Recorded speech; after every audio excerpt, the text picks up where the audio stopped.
वृंदावन के पास जमुना के किनारे एक छोटा सा गांव है। वहाँ एक ग्वालन रहती थी। उसका डेली का काम था अपनी गाय से दूध निकालना और मंदिर में जाके मदन मोहन के उनको भोग लगाना, और भोग लगाने के बाद जो दूध बचता था उसे बेचकर अपनी जीविका चलानी। बहुत गरीब, बहुत करुणा और बहुत दुखों से वो अपना जीवन काट रही थी, मगर मदन मोहन के प्रति उसकी समर्पण की भावना देखते ही बनती थी। उसका नित्य कर्म था सुबह सुबह उठ के दूध दोहना और मदन मोहन जी का भोग लगाना। मदन मोहन भगवान श्री कृष्ण कन्हैया कान्हा, वो भी रोज सपने में आके उस मैया के कहते आज मैं ये खाऊंगा, आज मैं ये खाऊंगा, ये बना दो, कभी ये बना दो। रोज उन्हें सपनों में आके बताते थे। कहते हैं ना, भगवान भी अपने भक्त की आखिरी समय तक परीक्षा लेते हैं, उसे पूर्ण रूप से पवित्र करते हैं। उसने उसे अपने भक्त को अपने हृदय में समाहित करने के लिए भगवान भी रोज उसकी परीक्षा लेते थे। अब होता क्या है, अब जो सारा भोग था, दूध था, भोग में चला जाता था, बचता कुछ नहीं था। तो वो मैया जो है, जिसका नाम पंजीरी के नाम से फेमस था, प्रसिद्ध था, पंजीरी मैया,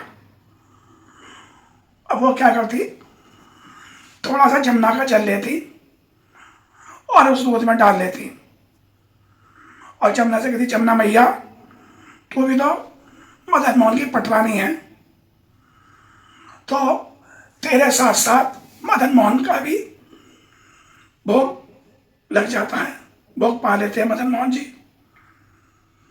और तेरा भी उनसे मिलन हो जाता है। इस प्रेम के कारण और वो है ना, थोड़ा सा जल जमुना मैया का मिला लेती थी। अब जो दूध बचता थोड़ा बहुत वो उसे बेचती, और नहीं बिकता तो उसको ही पा लेती, मतलब भोग लगा लेती, अपना खा लेती। इस तरह उसका जीवन यापन चल रहा था। अब एक दिन क्या होता है कि पंजीरी मैया जो होती है, जमुना जी में से जल डालती है दूध में। अब दूध में जल डालने से एक छोटी सी मछली जो होती है वो दूध में आ जाती है। दूध में आने के बाद जैसे ही गोसाई उसके दूध का भोग लगाते हैं मदन मोहन जी को, वो दूध से निकलकर वो मदन मोहन जी के चरणों में गिर पड़ती है। गोसाई मतलब मंदिर का जो पुजारी होता है वो गुस्सा होने लगता है, तूने मंदिर पवित्र कर दिया, तेरे भोग ने भगवान जी को झूठा भोग लगा दिया, मछली आ गई। उसे दोष देने लगते हैं, कल से तेरा मंदिर है मैं घुसना प्रवेश बंद। इस तरह उसका प्रवेश बंद कर दिया जाता है मंदिर में।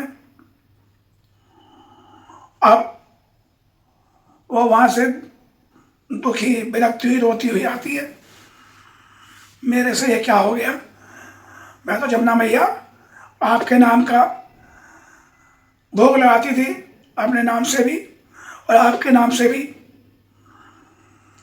ये तो मैंने जानबूझ के नहीं किया। इस तरह घर आती है, बैठती है, कहती है आज भोग नहीं लगा, आज मैं भी भोग कुछ नहीं खाऊंगी। भगवान को उलाहना देती है, आज तुमने भोग नहीं लगाया, तुम भी भूखे रहे, मैं भी भूखी रहूंगी, अंजल ग्रहण कुछ नहीं करूंगी, ऐसे प्राण त्याग दूंगी, इसके जिम्मेदार आप होगे। मैं आपके अलावा किसी को नहीं आती, ना कोई मेरा इस संसार में है कहने सुनने वाला, मैं तो अकेली हूं। अब मदन मोहन जी को बुलाना दे रही है। शाम हो गई और बगैर कुछ खाए पंजीरी मैया, एक तो थोड़ी तबीयत ढीली थी उनकी और एक छोटी सी गुदड़ी थी, उसे उड़ के बैठे बैठे सो गई। उसे पता नहीं लगा कि उसकी आंख लग गई। और सपने में भी उलाना दे रही है कि नींद में अगर तुमने भोजन नहीं किया तो मैं भी नहीं करूंगी, सब तुम्हारी जिम्मेदारी है, मेरी नहीं है। तुम जैसे जैसे कहते थे मैं तुम्हारा रोजाना भोग लगाती थी। अब थोड़ी सी संध्या हो गई, रात होने वाली है। इधर पंजीरी मैया की आंख लग गई, सो गई। इतने में बाहर से एक आवाज आती है, ओ मैया मैया जरा दरवाजा खोल। अब कहते इस रात को, इतनी रात तक कौन आवाज लगा रहा, रात होने वाली है। अपनी कुटिया से बाहर आती है, कहती हाँ लल्ला बोल, क्या काम है। मैया बड़ी जोरों की भूख लगी है, बिराज ने मुझे कहीं भी कुछ खाने को नहीं मिला और मुझे खाने को कुछ दे दे, कुछ नहीं है तो थोड़ा सा दूध ही दे दे। वो कहती है नहीं बैठ लल्ला, मैं तेरे लिए रोटी बनाई थी। कहती है मैया कहाँ से बनाएगी, तू चूल्हा जलाएगी, आटा लाएगी, फिर बनाएगी, और मेरे तो प्राण निकले आ रहे हैं और तुझे खाना बनाने की लग रही है। थोड़ा सा दूध रखा है तेरे, दूध ही दे दे मुझे, मैं वही पालूंगा। कहती है भैया बैठ तो सही, मैं गैया से दूध धो के लाती हूँ, तुझे पिलाती हूँ। भैया मुँह पे इतना टाइम ना है। लल्ला कहता है, वो बालक कहता है मेरे पे इतना समय नहीं है, भूख के मारे प्राण निकले जा रहे हैं, मैं तो यही दम तोड़ दूंगा। जो सुबह का दूध रखा है तेरा बचा हुआ वही दे दे। अब पंजीरी मैया कहती है लल्ला उसमें पानी मिला हुआ है और उसमें मछली भी गिर गई थी, क्या भैया मुझे वही दे दे, मतलब वही दूध दे दे, मैं पी लूंगा, मेरी भूख मिट जाएगी, मेरी आत्मा तृप्त हो जाएगी, मेरे प्राण निकले आ रहे हैं। अब पंजीरी भैया मजबूरी में लाके वही दूध पिलाए थे कि ऐसा लल्ला है सुबह के दूध के लिए ही पीने के लिए मचल रहा है। अब दूध पिलाए थी है, वो बालक दूध पीने के बाद कहता है मैया मुझे तो बड़ी जोरों की नींद आ रही है, और उसकी कुटिया में लेट जाता है घुटने मोड़ के। अब नींद में उसे ठंड लग रही होती है, तो मैया देखती है जब ठंड लग रही है, अब उस पर एक फटी पुरानी गोदड़ी होती है जो खुद ओढ़ती है, वो उसके ऊपर डाल देती है और खुद एक कोने में बैठ जाती है और लल्ला को देखने लगती है। कितना प्यारा लल्ला है, कितना प्यारा बालक है, कितना सुंदर है। मन ही मन खुश हो गए। देखते देखते वो उसकी भी आग लग जाती है पंजीरी मैया की।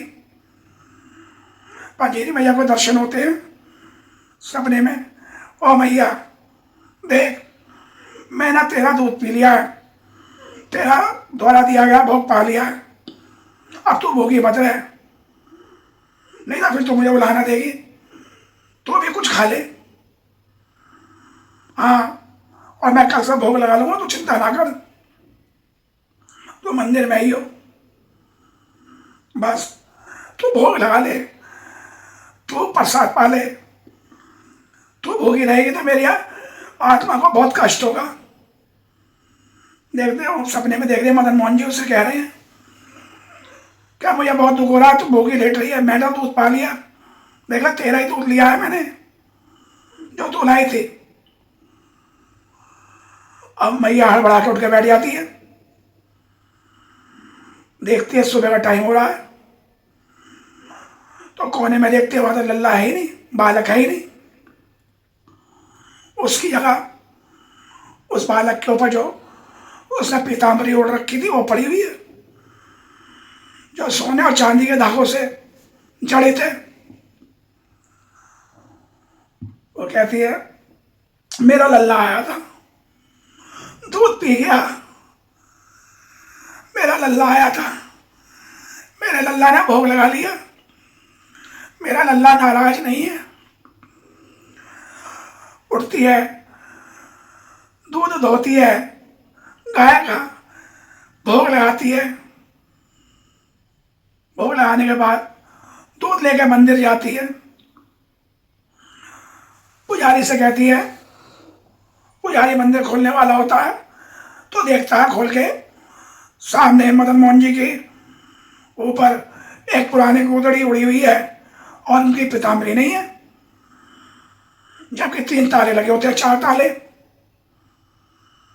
अब वो परेशान घबरा जाता है। इतने यहाँ पंजीरी भैया पहुंचती है, पुजारी ये रात लल्ला मेरे यहाँ आया था, आपने तो मुझे वापस कर दिया, भोग नहीं लगाया।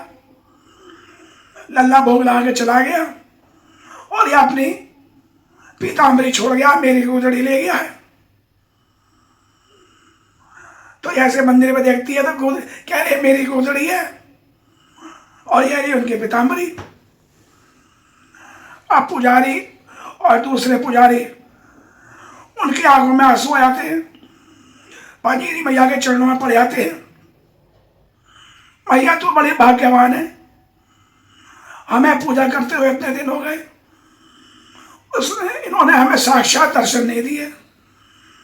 और तेरी भक्ति इतनी पवित्र है, तेरा मन इतना निर्मल है, उन्होंने तुझे जैसी है वैसी स्वीकार कर लिया अपनी मैया के रूप में।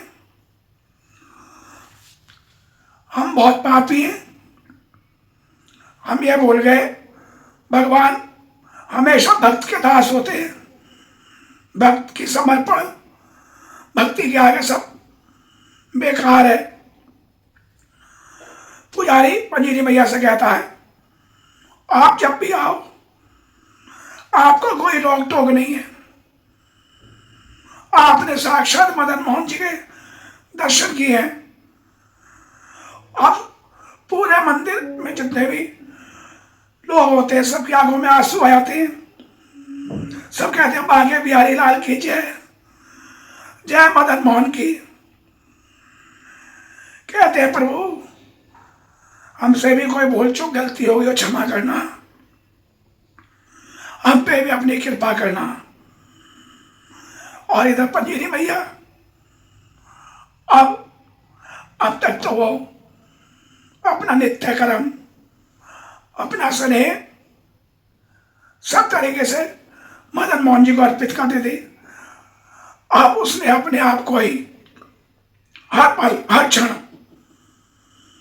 मदन मोहन जी को समर्पित कर दिया, उनके नाम में, उनकी भक्ति में, उनके गुणगान में।